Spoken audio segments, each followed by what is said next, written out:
everyone, happy Tuesday. I am on the way to the grocery store to pick up some fruits and vegetables. Seriously lacking that in my diet at the moment. I'm also going to be making Japanese chicken curry tonight in the Instant Pot. When I woke up this morning, my hair had all these little flips and awkward bends in it. So what I ended up doing was just taking a flat iron to it and doing these loose beachy waves. So my hair is basically going to be like this for second day hair, and then first day hair will just be sleek and straight because I'll be blow drying.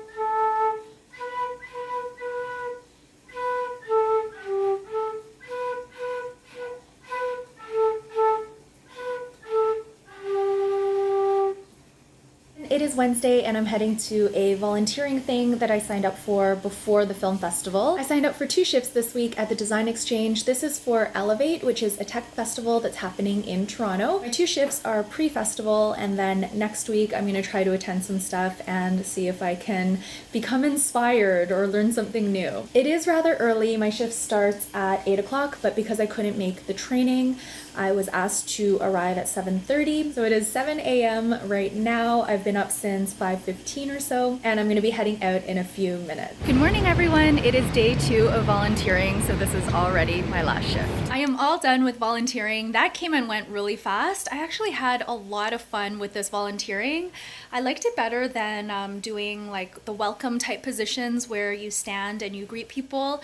I was part of the badge crew, so I was basically organizing badges and printing badges for guests, and I just really like doing that type of, I guess what some would consider tedious administrative work, but I just find it very satisfying. I am all done with my 2 shifts, so I can enjoy the rest of the time at the festival. The festival doesn't start until Monday. It's Monday to Thursday, and I have a few things slated that I want to attend. I don't think I'll do the full day every day because there's other stuff I want to get done at home. I have the rest of the weekend free, so this is going to be my weekend to celebrate my 1 year of leaving work. I feel amazing, guys. I just feel so good. I feel happy, not like crazy happy, but just normal happy, content with life. I'm keeping it very simple for my snack today. 2 slices of Ezekiel bread with peanut butter and jam. The peanut butter and jam I'm using are these ones here. Hubby bought the only peanuts plus sea salt variety last time to try, and it is really, really good. We both love it. I've also put on a little bit of the strawberry rhubarb lavender preserve from Lowry Brothers. This is in Niagara on the Lake. I'm drinking some kombucha, but I've been mixing it with LaCroix, and it is delicious. This particular batch of kombucha is super pungent. I think it's because I used the new SCOBY and maybe the flavors haven't developed yet, but it's really strong and really pungent, like very acidic. So I've been mixing it with LaCroix and it's much more palatable. It's still not sweet, but at least it cuts the acid a little bit. I'm really enjoying the LaCroix, and I do plan to purchase the mango next because one of you recommended that. So this is my little snack. My friend and I just got done with dinner. We went to Maison Selby. This was my 2nd time there and my friend's 1st time there. We had a really good time. It's such a beautiful restaurant. We got the mussels and the tagliatelle. Both were fantastic, quite rich and creamy, but delicious, and we really enjoyed our time there. It was nice to catch up with my girlfriend. Oh, sorry guys, it's really dark right here, but hubby and I are gonna go watch a film at the TIFF Bell Lightbox. It is a zombie comedy. This is a Japanese film, and it was a Midnight Madness screening, I think either last year or a few years ago, but it got pretty good reviews, so I asked hubby if he wanted to watch it, and he said yes, so we are gonna go do that now. The screening's at 9:30, so I have plenty of time to get home and get changed. Hi everyone, and welcome to a beautiful weekend, the last weekend of summer. Hubby and I are heading to Quetzal to celebrate my 1 year of being free from full-time work. I'm very excited to go back to Quetzal for some delicious Mexican food. Hubby and I are at Cineplex, so we're going to be watching The Farewell. This is the film that my friend and I tried to watch that one time, but we couldn't get in. It was like a free screening, but there were so many people that we missed it, so hubby and I are going to watch it today. Happy Monday, everyone, and happy first day of fall. I am going to be heading to the Elevate Festival today. I'm planning to check out at least 2 days, so definitely today and tomorrow. I'm not sure about Wednesday, Thursday yet. I'm going to play it by ear. Today I'm going to be heading over to the wellness stage, and I'm not sure how long I'm going to be staying yet. There are a few talks that I'm interested in, but I'm planning to stay for maybe the morning. I am wearing my Elevate bracelet. I didn't tighten it because I learned my lesson from volunteering. I didn't realize that once you tighten it, you can't loosen it again. So what I've done is I've just got the bracelet really loose on my wrist and I've wrapped it around my watch a few times just so it doesn't fall off during the day. I meant to tell you guys about One Cut of the Dead. Hubby and I went to watch that on Friday night and it was such a good movie. This is the best film that I've watched in a really long time, and that's including all of the film festival selections and whatnot, just for pure entertainment value. It was hilarious. I don't want to tell you guys too much about it because I think it's better going in if you don't know much about it. The only thing I will tell you is that the first 30 to 40 minutes is pretty slow. You're not gonna really get what's going on. It's a bit strange, but the payoff at the end is incredible. It is amazing. I actually want to watch it again, but unfortunately it was only playing for one night. So I'm hoping it's going to come back, or hopefully you can find it streaming somewhere. I don't think it's on Netflix. I think it's going to be on some horror type streaming service, but there's not wide access to that, so I'm hoping it's gonna come back. It is such a good film. It's a Japanese production and it was pretty low budget.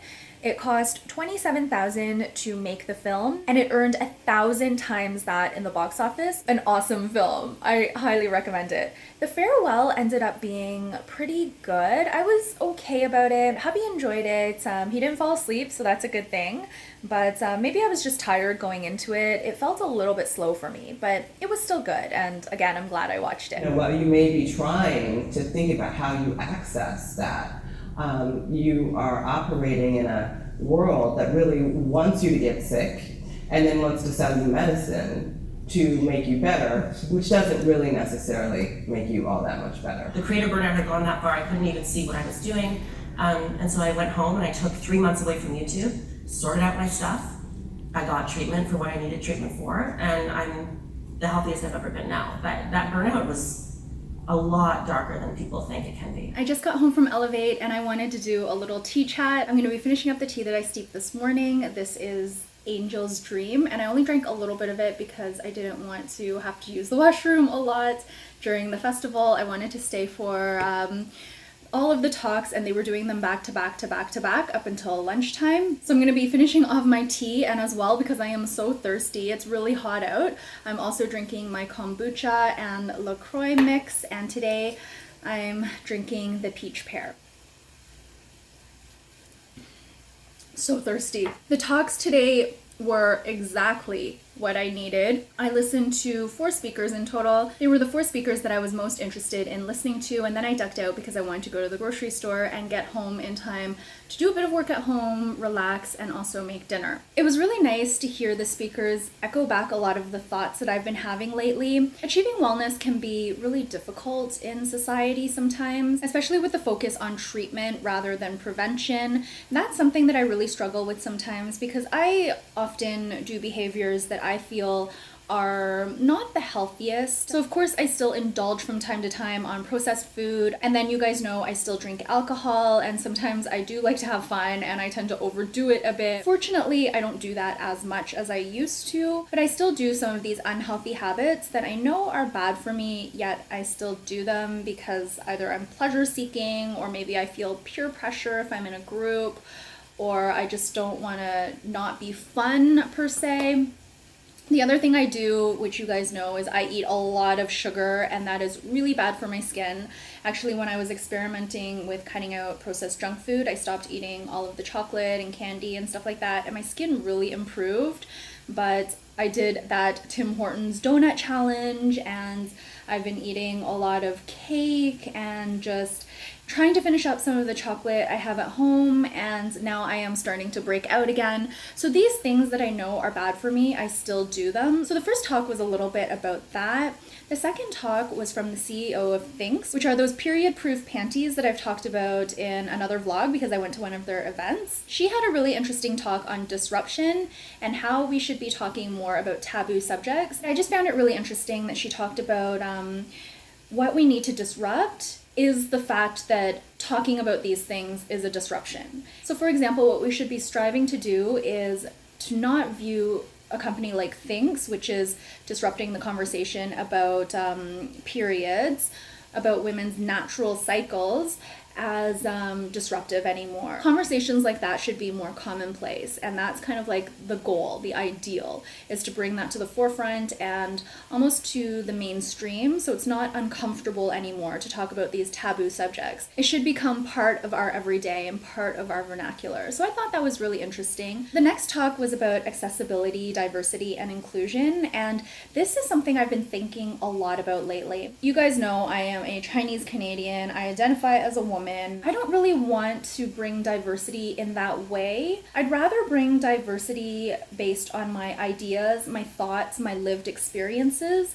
I think everyone thinks in a different way and does their work in a different way and has different opinions, different ideas, and just different experiences. And I want to be able to bring that in an authentic way to a workplace, and in that way bring diversity to a team. I felt like in my old job, I couldn't be myself. Maybe it was partly in my head, and yes, I should have been maybe more upfront about the things I liked, who I am as a person, my hobbies, my interests, etc. But I also felt like I was in an environment that was very conservative and quite judgmental. Just the conversations that I would hear about other people, and I didn't feel like it was a safe space to express who I was. And the talk that I listened to on diversity and inclusion really hit that on the head. The last talk was about creative burnout, and it was the talk I was most interested in because it features a YouTuber. What I got from this talk though was so much more than just ways to alleviate or prevent creative burnout. The key message from this talk, which is something that I've really tried to change in terms of my own content, is to put out learn from me content versus look at me content. I just found this idea so fascinating, and it's something that's kind of shifted in my own content as well. I really want to put out content that's more helpful, that serves more as a way to inspire others to change in some sort of way. And no, not everyone has to live the way I do or make the same decisions as me, but I want to be proud of the content that I put out. And this is something that I've talked to my husband about as well. This was around the time that I put out that series on petite hairstyle on shopping. It was during Black Friday. And I really was reflecting at that time on my content in the past and all of the splurging, all of the spending of money on this, that, and the other. I started thinking about what sort of message this sends to people who watch my videos. And it could be you guys, it could be my sisters, it could be my close friends, it could be my husband. And so I started reflecting on what type of message this is sending. What impact does what I do have on people who watch my videos, and also what impact the audience's reaction has on me. So I can see that a lot of my posts that show certain things get more views. Handbag videos get a lot of views, for example. But now that I'm starting to put out content that I feel is a little bit more responsible, is a little less shocking, content that falls more into the bucket of learn from me rather than look at me, my overall views and comments and whatnot have gone down, but I can't tell you how much better I feel about the content. For example, my Authenblissity meditation series, my podcast, I've done 2 podcast episodes, and literally only a handful of people have listened to these podcasts, but I feel so good about having put out that content. And I'm only going to do 6 episodes and then see what happens, because to be quite honest, I haven't been meditating a whole lot lately. But when I write a meditation and when I record the meditation and listen to it over again, I do feel that it helps me and it's content that I'm proud of. So I feel like the sessions this morning, and I was only there for an hour and a half, but that hour and a half had such an impact on what I've been thinking, and it gave me a lot of clarity as well as to the direction I want to move. And while of course I may change my mind, I change my mind a lot, I feel like I'm slowly finding my place in the world in terms of content and creativity. The other thing I want to do is do a little more writing on Authenblissity.com. I'm currently in the process of writing a post on what I learned during TIFF, and of course I'm going to do a what I learned during Elevate. The What I Learned series is something that is very near and dear to me. I actually thought of starting an entire blog focused on what I learned from, but I have way too many blogs as it is.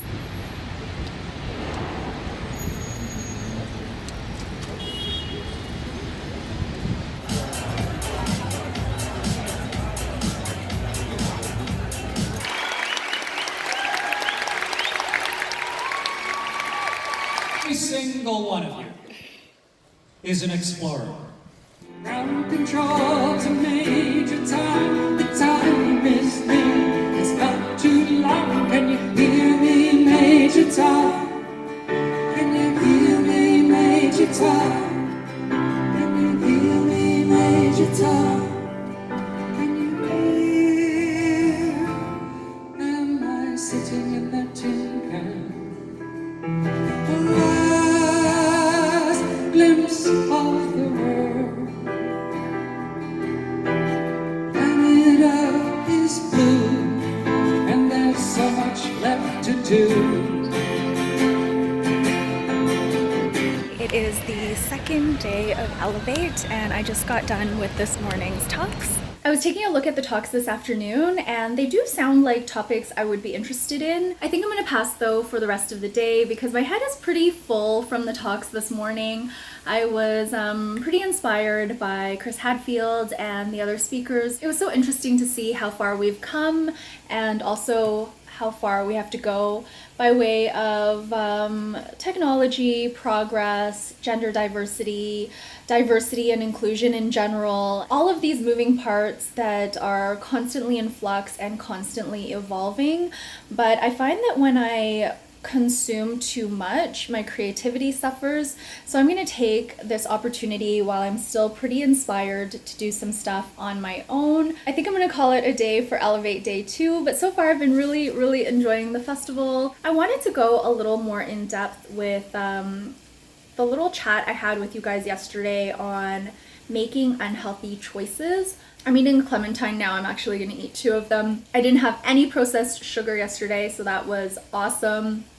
Even though we have this delicious ice cream that I love. I still have some Lindt chocolate left over for my birthday, but I didn't eat that. Instead, I ate all relatively healthy food, and that's something that I struggle with, I have struggled with, is consistently making those healthy choices. I feel like I go in fits and starts with my overall health. Sleep is never an issue for me. Drinking a lot of water is not an issue for me, but indulging on tasty treats like sugar and chips and alcohol, that sort of thing is a struggle for me. I don't do moderation super well, so when I have a glass of wine, often I'll want another one and another one. If I have a chocolate, I'll want to have like the equivalent of 2 full-size chocolate bars. If I have processed salty snacks like Sun Chips, which we just had recently because I got them for free from TIFF, I'll often eat way more than I should, and then I feel the effects after, like my throat starts hurting after. I talked a lot about the reasons that I overindulge, and I'm finding quite often lately it's been more of an external force, either my friends bought me something and I don't want it to go to waste, or maybe hubby wants to eat something or indulge in something, so I'll be like, okay, I'll partake too. Or we're going over to a friend's place and we kind of know it's gonna be like a cheat night where we're gonna have a lot of drinks, we're gonna have a lot of junk food. So it's all kind of like social, external forces that really impact me. And I feel like I'm a little bit of a people pleaser in that way. I mean, at my core, I still do all of the things that I want to do. If I really didn't want to drink, if I really didn't want to have sugar, I wouldn't have it. But a part of me wants it, and a part of me wants to be fun and not be too strict and not put a damper on the festivities. So I often partake maybe a little more than I want to, but a little part of me does want to do the things that I do. I think I value harmony and togetherness and belonging so much that sometimes I do things a little more to excess, because if I'm pleasure seeking and I'm having a great time, I want that feeling to continue. And maybe that feeling involves having another drink, or maybe it involves a group of us having dessert together and whatnot. I feel like the pleasure seeking, the people pleasing, and just the overall wanting to be someone who's fun to hang out with is what causes me to make some of my unhealthy choices. But I know my close friends, they're very open-minded, they're very accepting of change. I feel like if I were to tell them, you know, I'm not gonna have anything to drink, or I don't really want any like sweet stuff, they're gonna totally understand. It's just me not wanting to put myself out there in that way. And I need to get better at that. I need to get better at saying what's on my mind and putting myself out there in a tactful way, of course, not in a way that shames anyone else's behavior or that is imposing on anyone. I feel like if I were to take that first step and maybe start declining some of these unhealthy choices that I tend to make, maybe it will have a positive impact on those around me and, of course, on myself. So that's something I'm really starting to think about. I'm not ready to give up alcohol and sugar just yet, but it's something that I think about a lot, and it's something that I grapple with a lot. So I feel like I want to move in that direction. I'm just not quite ready just yet. That's the other thing. If I have something in the condo like chocolate or chips, this is partly why we stopped buying chips and popcorn and such. But when I have chocolate in the condo, I need to finish it. I cannot throw it away. That's just not in my nature. And I guess I could give it away. I used to bring some stuff to work, for example. If I had too much junk food at home, I would bring it to work and share with my coworkers. Not the healthiest, but we had a lot of junk food at work. But for something that I love, like these Lindt chocolates that we're currently working on right now, I'm gonna eat them. Let's just be real here. I can try not to buy it in the future and ask people not to buy me chocolate in the future, but really, like, once I have it in the condo, it's going to be consumed. And it's the same with alcohol. We're a little more moderate with alcohol now. We don't drink every day, as I mentioned before, but we still have a little fridge full of alcohol. We've got a cupboard full of alcohol, and we're kind of like slowly making our way through it, but there's a lot. I don't know what the future holds in that area, but I am going to end off the vlog here. Let me know down below if you have any vices, any unhealthy habits that you know are bad for you, yet you still keep doing them. I know sleep is a big one for a lot of people. They know they need more sleep, but they just can't get to bed early enough. Also, let me know if you're planning to try to overcome some of these, or maybe you have overcome some of these and you have some tips and tricks to share. Love to hear about all of that down below. Thank you all so much for watching this video. I will be back very soon with another vlog. I hope you're having a great start to autumn, and I will see you again in the next one. Bye.